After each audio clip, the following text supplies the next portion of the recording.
I used to think life was a spreadsheet, columns of goals, rows of decisions, a formula for success. I built my empire with that belief.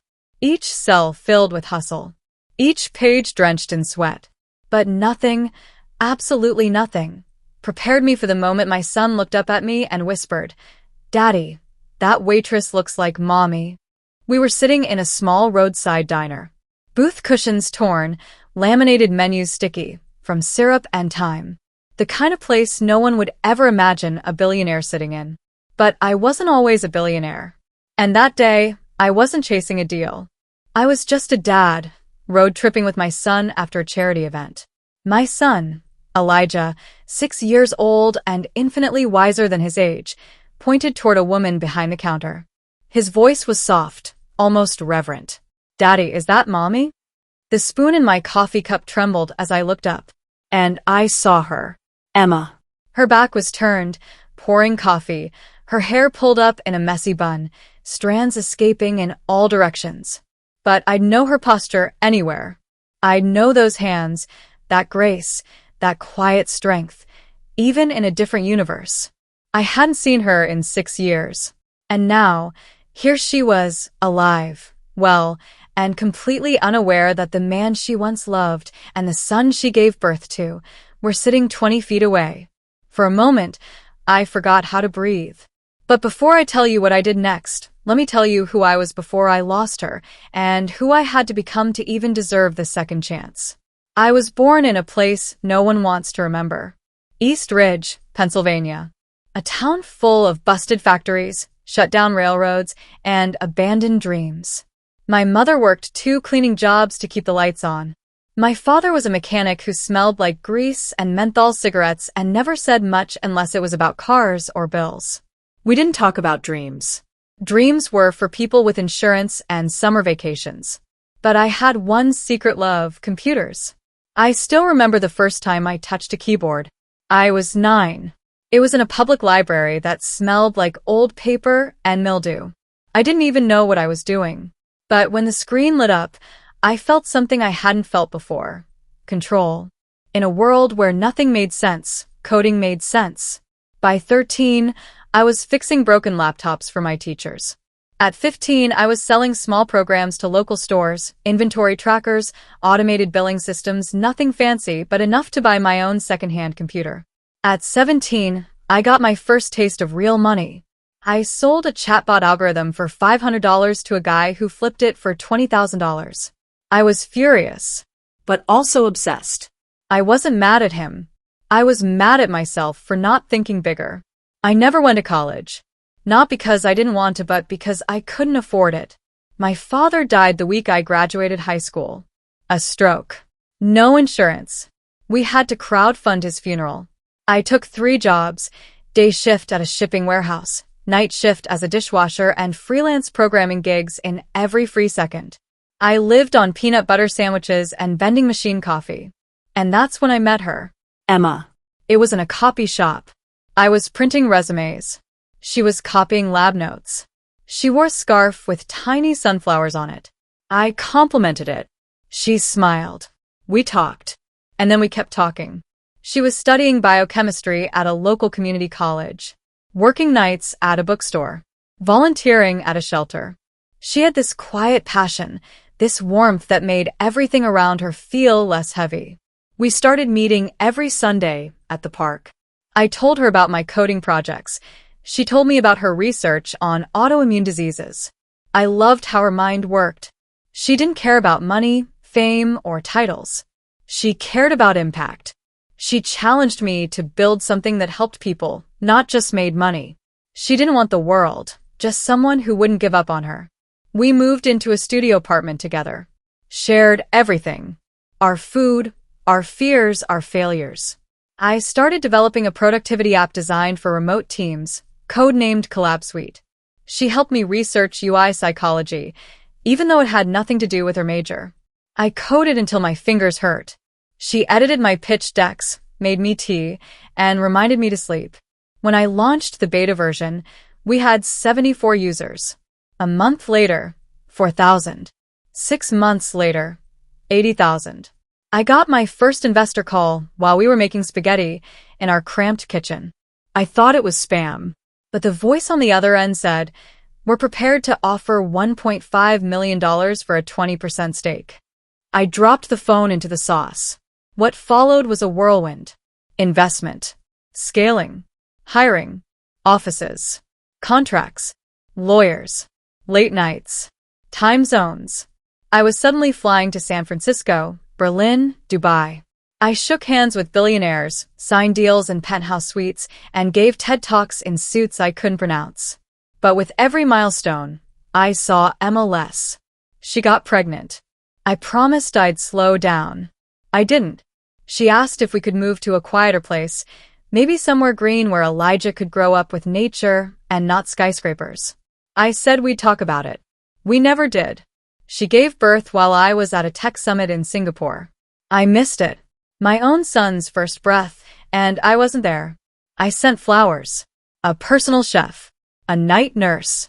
I thought money could patch it. She never said she hated me. She just got quiet. Quieter than I'd ever seen her.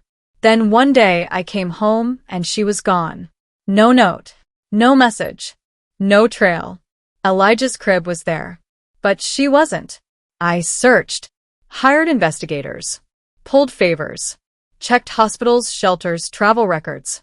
Nothing. She had erased herself. Like she didn't want to be found. And eventually, I stopped looking. Because every time I did, the guilt crushed me. The self-hatred whispered that she had left because I deserved it. So I became the thing I feared most. Alone. Successful. And empty. Elijah grew. I told him stories about her. Her kindness. Her laugh. Her belief in science. How she could name every star in the sky and never got tired of teaching. But I never showed him a picture. Not because I didn't want to, but because looking at her face was like bleeding from the inside. I told myself she'd reach out someday. When she was ready. If she was alive. I didn't even know if she was alive. Until that day. We pulled off Route 87 after a long drive from a fundraising gala. I wasn't even hungry, just tired. Elijah wanted pancakes, and I just wanted a quiet place to breathe. We sat by the window. And then he said it. "Daddy, that waitress looks like Mommy." And there she was. Older. Softer around the eyes. But undeniably her. I didn't move. Couldn't move. My billionaire instincts, negotiation, command, control, they evaporated. My heart slammed against my ribs. What do you say to a ghost who isn't a ghost? To the mother of your child who left without a trace? To the woman who once held your world in her hands?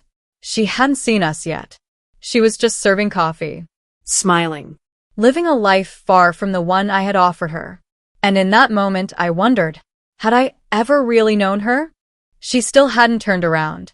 I sat frozen, trying to steady my hands beneath the table, trying to stop my heart from echoing through my throat.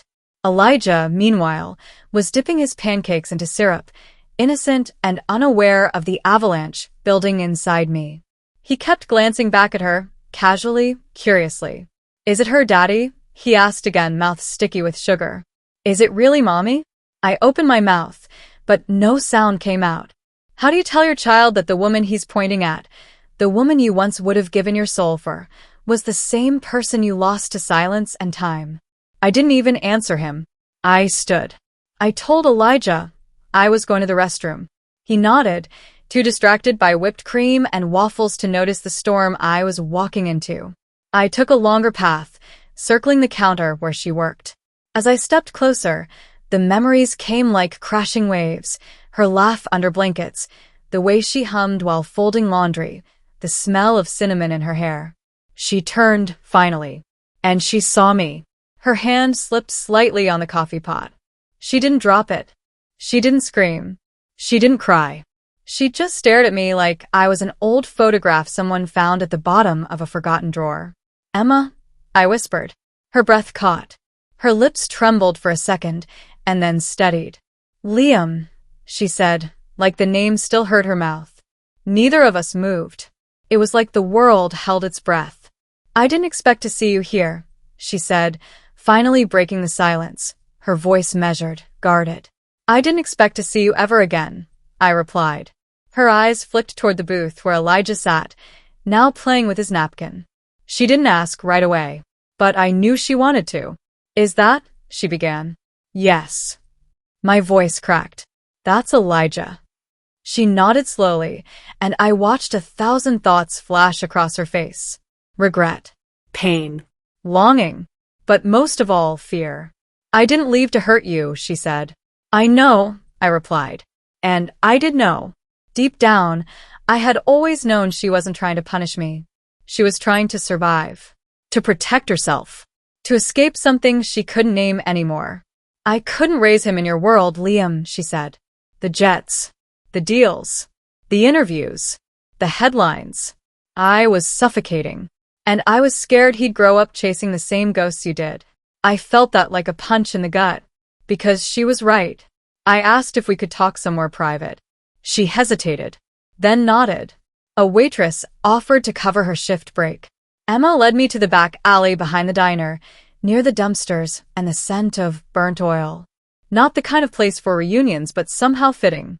She leaned against the brick wall, arms crossed. I thought you'd hate me, she said quietly. I tried, I said. For years. But I never could.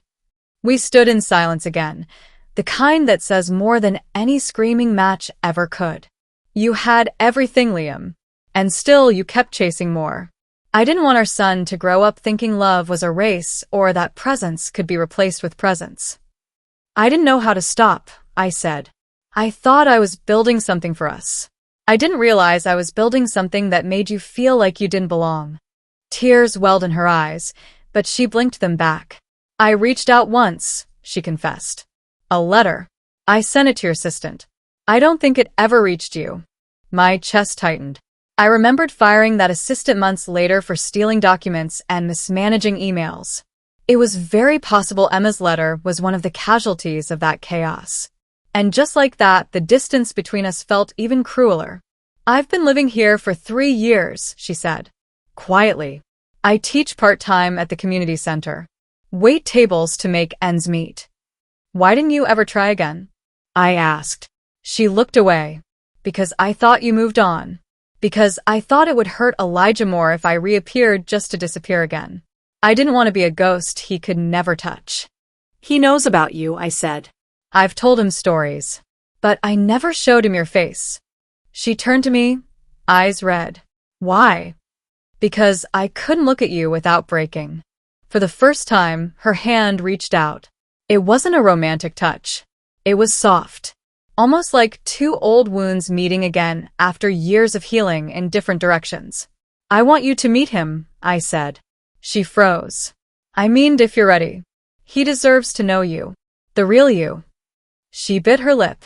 And what if I'm not who he imagined? What if he hates me for leaving? He won't, I said. He's too much like you. A faint smile tugged at her lips. I took that as a yes. We walked back into the diner. Elijah was sipping his orange juice, his legs swinging under the booth. When he saw her, he tilted his head, unsure. She approached slowly, kneeling beside him. Hey there, she said gently. Mind if I sit with you? He looked at me. I nodded. She slid into the booth beside him, her hands shaking slightly. He stared at her. Really stared. Are you my mommy? He asked, voice small but certain. She hesitated. Then whispered. Yes, I am. And then he leaned in and hugged her. No questions. No hesitation. Just pure, instinctual love. Like part of his soul had been waiting for this very moment. She broke down in his arms, sobbing quietly into his little shoulder. I turned away, wiping my eyes, letting them have their moment. Because for the first time in 6 years, my son was whole. And for the first time in 6 years, I was too. We spent the rest of the day talking. About Elijah's favorite cartoons. His love of drawing. His strange obsession with dinosaurs and peanut butter. Emma soaked it all in like a woman starved for sunlight. She asked him what he wanted to be when he grew up. He looked at both of us and said, a scientist and maybe a chef too. Emma laughed. A scientist chef? I like it. It was surreal. watching them. Like rewinding a movie I thought was long over, only to find a secret ending I never expected. Later that night, after Elijah had fallen asleep in the hotel room, Emma and I sat on the balcony. The city lights flickered below us, but all I could see was her silhouette against the moonlight. "I don't want to ruin what you've built," she said softly. "You didn't ruin anything," I replied. "You reminded me what mattered." We talked long into the night. About the past. The choices. The mistakes. I told her about the therapy. The guilt. The nights I stared at Elijah's empty baby books, wishing I'd made different decisions. She told me about the quiet nights crying alone, wondering if she had made the right call. Neither of us had been right. Neither of us had been entirely wrong. We had both been lost. But now? Now we had a chance. A small, fragile chance to rewrite the ending. She agreed to come with us for a few days. No pressure. No expectations. Just space to see what still lived between us. I didn't know what the future held. I didn't know if we could ever go back to what we were. But I did know one thing. I wasn't going to let fear steal any more time. The morning after we reunited, I woke up to a sound I hadn't heard in years, her humming. Not through a phone, not from memory, but real and alive. It came from the suite's kitchenette. I cracked open the bedroom door and found Emma, barefoot in one of my oversized hoodies, flipping pancakes with Elijah on a stool beside her. They laughed as he accidentally splashed batter on the counter. My heart clenched. This was what I'd spent millions trying to replicate through therapists, toys, and property portfolios. A simple breakfast. A real smile. A family. "Morning, Daddy," Elijah called out. "Morning, champ," I said, rubbing my eyes and walking over. Emma turned. Her hair was slightly messy, her face free of makeup, and she had never looked more beautiful. "Good morning," she said quietly. "Good morning," I replied, matching her softness. We sat together, the three of us, at a small round table. We didn't talk about the past. We didn't need to. For the first time, we were just present. Later that afternoon, I cleared my schedule for the next few days. Emma didn't ask me to. She didn't have to. The old me would have argued that a billion-dollar company couldn't pause. Not for anything. But that version of me had built empires on emptiness. This time, I was choosing presence over prestige. We visited Elijah's favorite museum. Emma held his hand as he ran toward the dinosaur exhibits, eyes wide with wonder.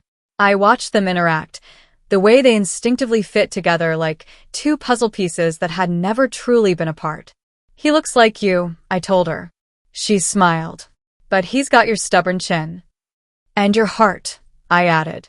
She blinked, surprised. "You think so?" "I know so." She looked away, swallowing hard. "I used to wonder what it would have been like, raising him with you. In the early days. I'd see fathers at the park and she paused. "I'd envy them." I reached out, gently squeezing her hand. "We can't change the start of his story, but we can help write a better middle." That night, after Elijah fell asleep, curled between us on the hotel bed, snoring softly with his arms around a stuffed triceratops, I finally asked the question that had been brewing since we met again. "What now, Emma?"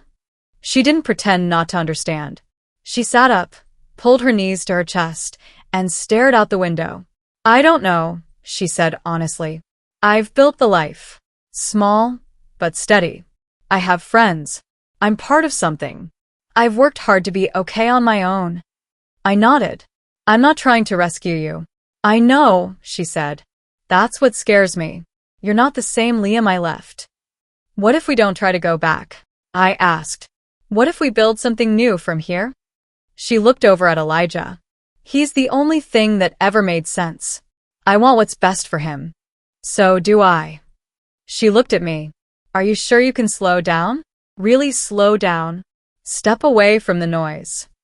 I thought of boardrooms, of investors waiting for reports, of executives expecting me to show up at 7 a.m. and leave at midnight.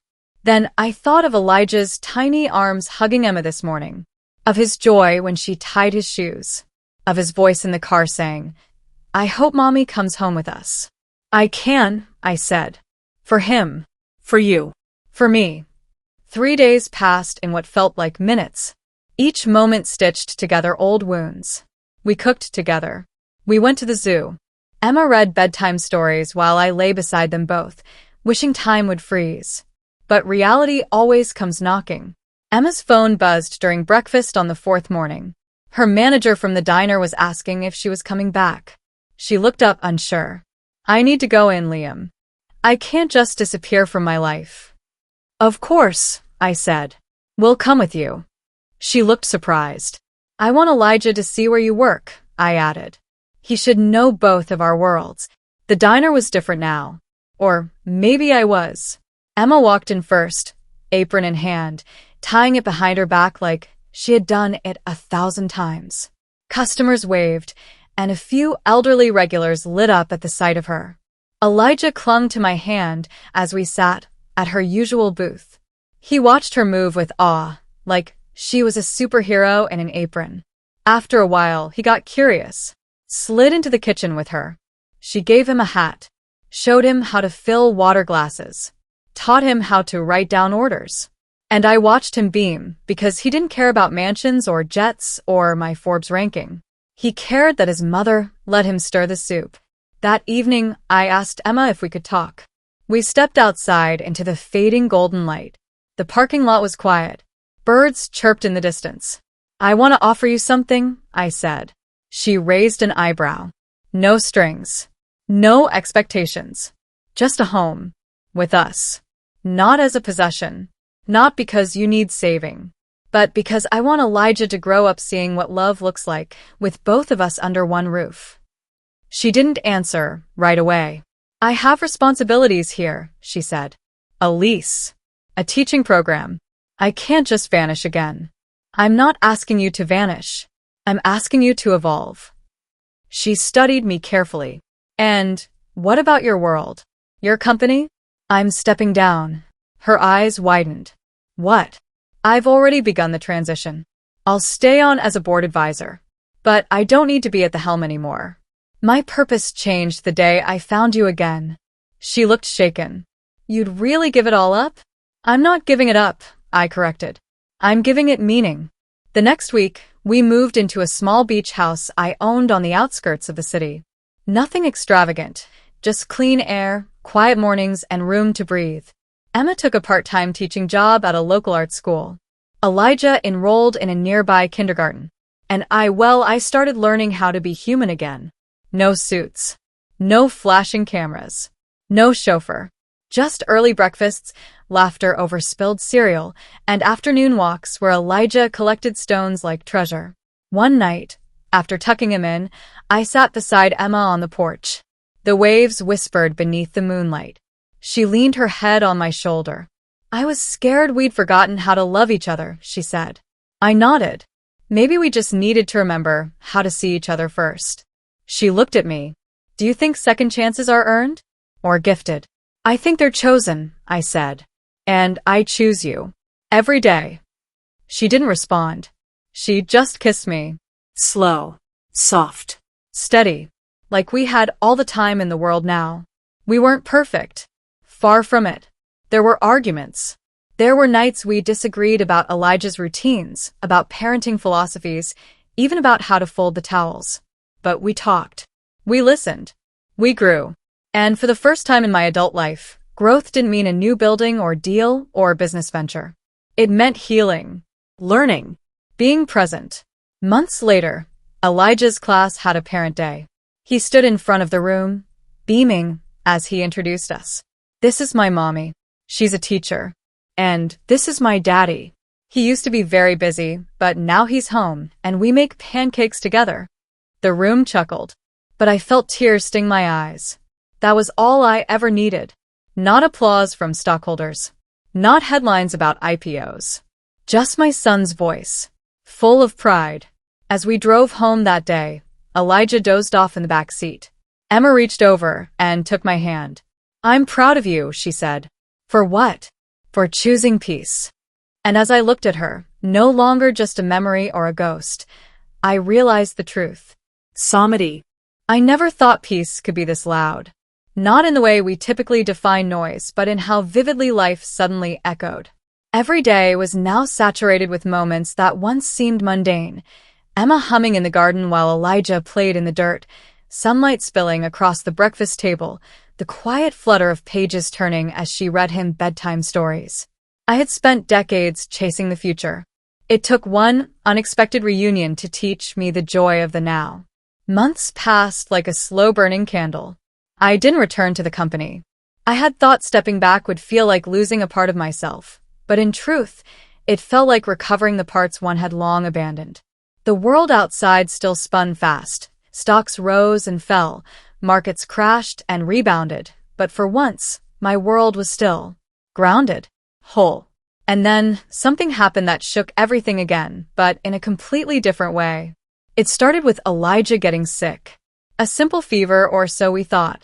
But when his temperature spiked dangerously and he began convulsing one night, Emma and I rushed him to the hospital, hearts pounding, hands trembling. I held her hand as doctors wheeled him away. It felt like someone had grabbed my heart and squeezed. In that sterile, white waiting room, I wasn't a billionaire. I was just a father on the verge of losing everything. Hours passed. Minutes crawled. Finally, a pediatric specialist emerged. Her face was calm, composed. Elijah had a severe febrile seizure, she explained. Scary, but not uncommon in young children. The good news is he's going to be okay. Emma wept. I let go of a breath I didn't know I'd been holding. But that night changed something in me. When you've almost lost your entire world, you start to see what truly matters. When Elijah was released, I carried him out of the hospital in my arms. He was sleepy, groggy, but his small fingers clung to my shirt like vines. Emma walked beside me, exhausted but strong. We got home and tucked him into bed. Emma collapsed onto the couch, and I joined her. She looked over at me. What's going on in that genius billionaire brain of yours? I hesitated, then spoke softly. I want to build something again. She raised an eyebrow. I thought we already did. I mean, something that lasts beyond us. Something for Elijah. For kids like him. Her expression turned curious. I want to start a foundation, I said. Not to impress the world, but to give back to the kind of people we used to be. Young parents with nothing but love and hope.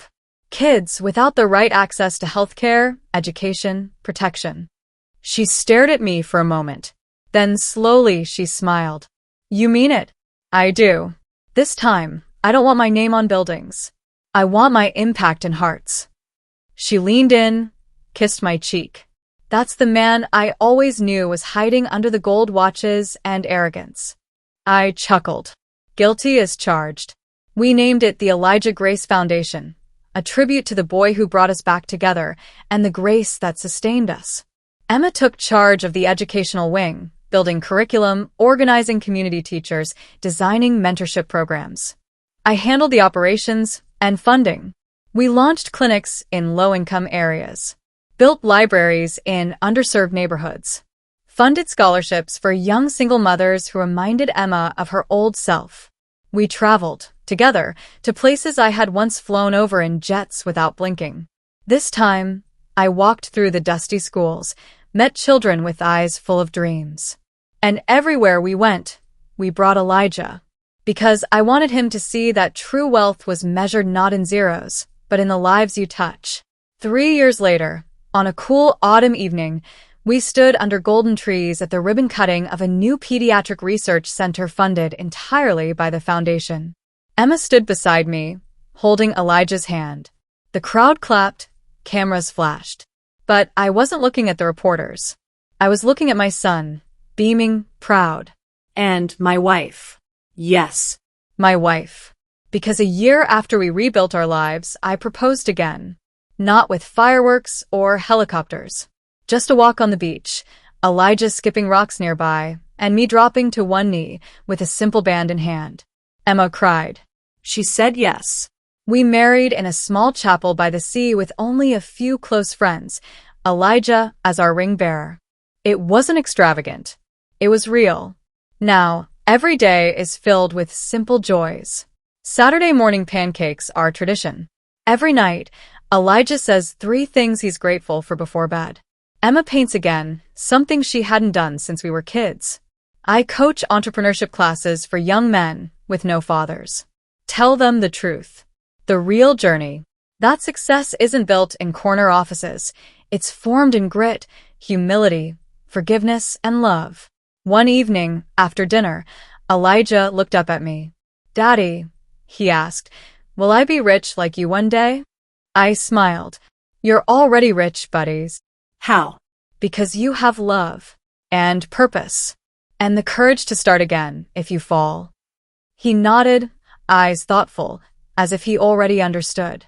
Then he said, "I'm gonna build something too. Something for kids like me." I kissed his forehead. "You will. And Mommy and I will help you." We never did go back to the mansion. We sold it, donated half the earnings to the foundation.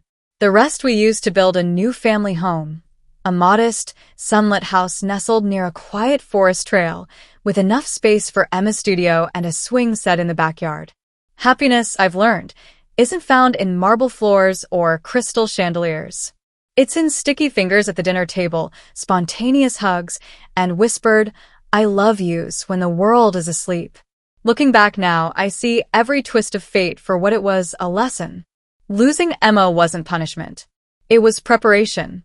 Becoming a billionaire didn't fix the ache inside.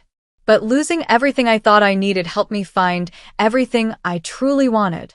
And that waitress, the one who disappeared one rainy morning with nothing but a suitcase and a secret, ended up being the woman who taught me what real wealth looks like. Not in gold, but in grace. Not in applause, but in forgiveness. Not in legacy buildings, but in legacy love. Sometimes, you don't need to go searching for your future. Sometimes, it walks right up to your dinner table in a diner and smiles at you with your own eyes. Sometimes it says, "Daddy, that waitress looks like Mommy." And in that moment, the world stops. Because deep down you already know, your second chance just walked back into your life. And this time you don't let her go.